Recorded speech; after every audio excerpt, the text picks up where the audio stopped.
Hello, everyone, and today I am doing my top 10 movies of 2018.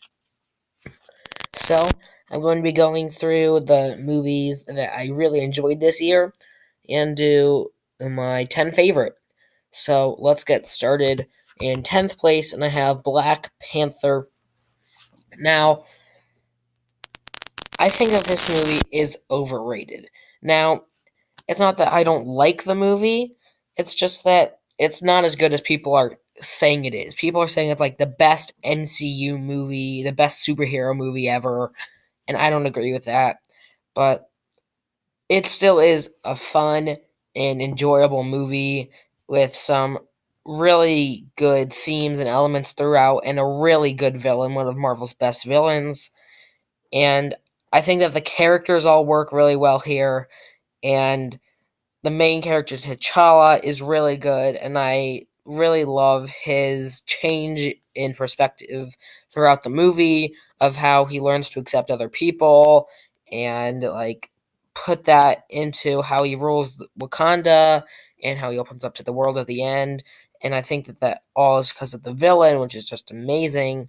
And the fight scenes where Black Panther is fighting Killmonger, that is really well done, and I think that it's just a really good movie overall. And in ninth place, I have Incredibles 2. Now, Incredibles 2 was really good, and I think a worthy addition to the Incredibles franchise, or just the sequel to the first Incredibles. Is it as good as the first Incredibles? No, it's not as good as the first Incredibles, but it is an enjoyable sequel. Now, do I think that there's lots of flaws in the movie? Like lots of little nitpicks and flaws I could pick out? Yes, there are, but I think that for what it is, it's enjoyable. Should the villain should the villain have been less predictable of who was going to be? Yes, but I think that the parts where Bob is at the house trying to take care of the kids is really good, and I don't really like that Violet is basically having the same storyline as she did in the last movie because the Tony's mind was just wiped or whatever. But I think that the stuff with Helen and the Screenslaver is pretty good too, and I think that the animation is just beautiful. So overall, a really good movie. Not a great movie, but a decent movie. And at number 8, I have Christopher Robin.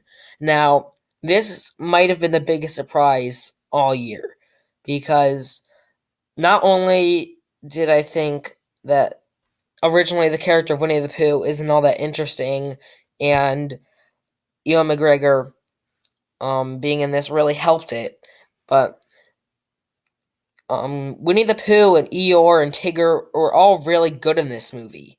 More than I think that they've been in the cartoons, because this movie, just seeing them in like real life really lets me connect more to the characters than when they're just a cartoon. And I think that Winnie the Pooh and Eeyore especially really stepped up their game to be really phenomenal characters, and kind of even made Ewan McGregor like on the side, even though he's the main character. That's just how good some of these characters were. And of course, Ewan McGregor's in there, and he's just doing a great job. And I forget the love interest name or his wife's name, but it's the same girl that played Peggy Carter in the Captain America movies, and she just does a great job too. What's her name? I think it's Haley Atwell, or is that someone else? I don't know. I think that's what her name is, and she does a great job. And this is just overall a really good movie. And number 7, I have Aquaman. Now, this is one of the best DCEU movies because they have been struggling, but I think that this just brought some light energy and fun to the franchise, and Jason Momoa is great. And I think that they should keep James Wan around for the DCEU because this movie was just a fun ride. And at number 6 is Solo, a Star Wars story. I don't care what all the Star Wars haters are saying right now, but Solo, a Star Wars story, I thought was really good. Like, better than The Last Jedi, because that movie disappointed me in a couple of different areas. But this movie, I think, was really good. L337 I did not like, but I thought that all the other characters worked pretty well, especially Han Solo and Chewbacca, who were my biggest fear, or not Chewbacca, but Han Solo, who was my biggest fear going into this movie. I think worked really well, and then so did Chewbacca, who just was really good in this movie. And I mean, he's Chewbacca, and this is definitely the best role Chewbacca has had to play in any of these movies. And I thought that Lando was pretty good too, and Darth Maul at the end was pretty amazing. And number five, I have Ant-Man and the Wasp. This is probably the most fun movie that has been released all year. It's just a really fun movie. Like the adventure, the jokes, and just Paul Rudd cracking jokes every now and then is great. And then I think that the Wasp is pretty cool, and the CGI is really well done. So just a really, really fun movie. Is it amazing? No. Should it really deserve to be this high on the list? Not really, but I think that it's just a really fun movie. And at number four is Spider-Man Into the Spider-Verse. This movie is just so well animated and so well done, and the acting is amazing. And I just did a whole review on it if you want to see my full thoughts, but just a really, really good, emotional, and heartfelt story that is just really fun to watch. And it's just cool seeing all the Spider people come together, and Spider Ham is just especially hilarious. And I think that the interactions that they have with each other are just so well done. And at number three is Bumblebee. Now, I just saw this movie, what was it, like 2 days ago, I think? And it is just so good and so heartfelt. I had a hard time placing this in third and Spider-Man in fourth because I could just switch them any day of the week. But this movie is just so good. It is just the CGI on Bumblebee is just amazing, and I think that the acting in this movie is phenomenal. So, if you have not seen Bumblebee because you haven't been a fan of the Transformers movie so far, I walked out on the last night. I hated that movie so much. Then go give this a try because it's way better than the previous Transformers movies.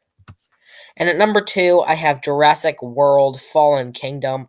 This is the best Jurassic Park movie since the first one, and I could even argue maybe even better than the first one. Like, I could switch those two any day of the week for which one's the best, but this movie is phenomenal. I love all the different places that they take the characters. The only flaw I have with the movie is at the end when Maisie is just like they're alive, like me, and she opens the button. That part was a bit cringy, but everything else works so good. The action sequences, the CGI, and Chris Pratt and Bryce Dallas Howard, they are all so good in this movie, and it is phenomenal. Like, I could not have imagined a better Jurassic World sequel. I had my issues with the first Jurassic World, and this is just so much better than that movie, I feel like. This is the sequel that Jurassic Park needed. And number one, Avengers Infinity War. This movie is just the 10 years work of Marvel Studios coming together into one movie, and it just works so good. They just flow together. All the different characters and themes and their worlds just come together and seamlessly. The directors of this movie did such a good job. The writers did such a good job. And Thanos is easily the best superhero modern day villain since 2000, like this decade. This is the best superhero villain for the decade. He is just so amazing, and he is just his character of wanting to actually bring peace to the world, but he'll like kill half of the people, so the Avengers have to stop him. It's just so good. All the characters work so good, and I think everyone gets a moment to shine, or almost everyone gets a moment to shine. I wish that Captain America had more to do, or Black Widow had more to do, or Black Panther had more to do. But especially the stuff on Titan with the Guardians and Iron Man and Doctor Strange and Spider Man, that was just so good. Like Gamora's death scene and Thor's entrance, just so many good moments that this movie is easily the best movie of 2018 in my opinion. Thank you guys so much for watching. Let me know your list in the comments below, and I'll see you guys next time. Bye!